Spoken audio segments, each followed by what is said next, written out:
आदि पुस्तक 20 पर्व। अनंतर अब्राहम सेठारु दक्षिण देशकु यात्रा करी कादेश ओ सूरर मध्यस्थान रे थाई गरार रे प्रवास कले। पुणी अब्राहम अपना भार्या सारा विषय कहिले से मोहर भगिनी। एहेतु गरारर राजा अबिमेलेक लोक पठाई सारा को नहीं गले।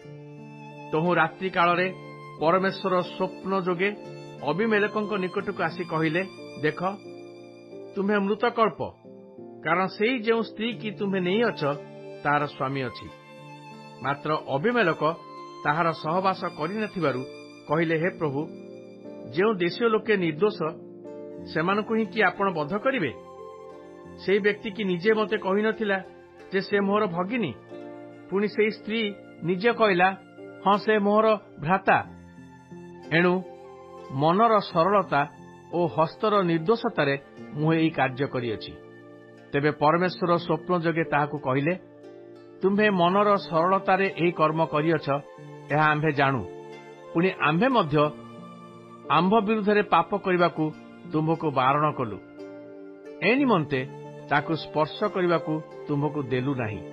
एहेतु एबे सेई मनुष्यर भार्याकु फेराई दियो, जेहेतु से भविष्यत वक्ता।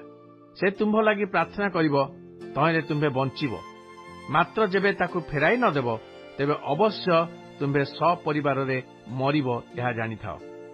अनंतर अबिमेलेक प्रभातरे उठी दास मानकु डाकी ए सब वृत्तांत सेमानक कर्ण गोचर करान्ते सेमाने अति भयाकुल हेले। तहिले अबिमेलेक अब्राहम को डाकी कहिले, तुम्हे आम्भ मानक प्रति एक व्यवहार कल?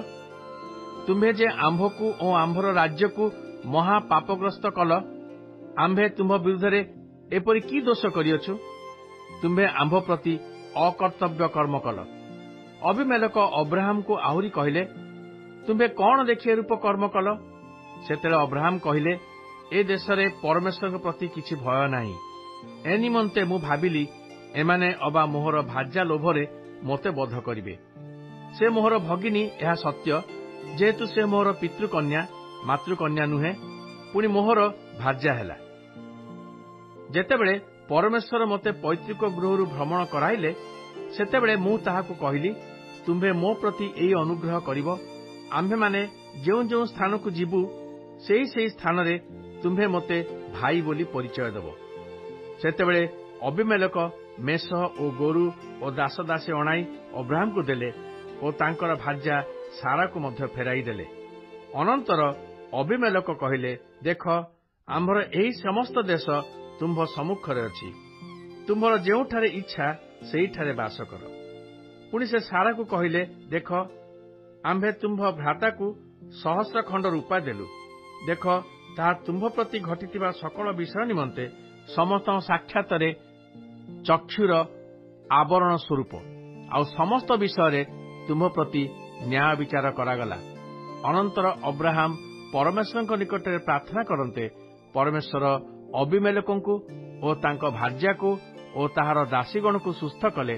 तहिले सेमानकर संतान संतति जात हेले, जेहेतु अब्राहमकर भार्या सारा सकाशे सदाप्रभु अबिमेलेकंक गृहस्थित लोकमानकर गर्भ रोध करिथिले।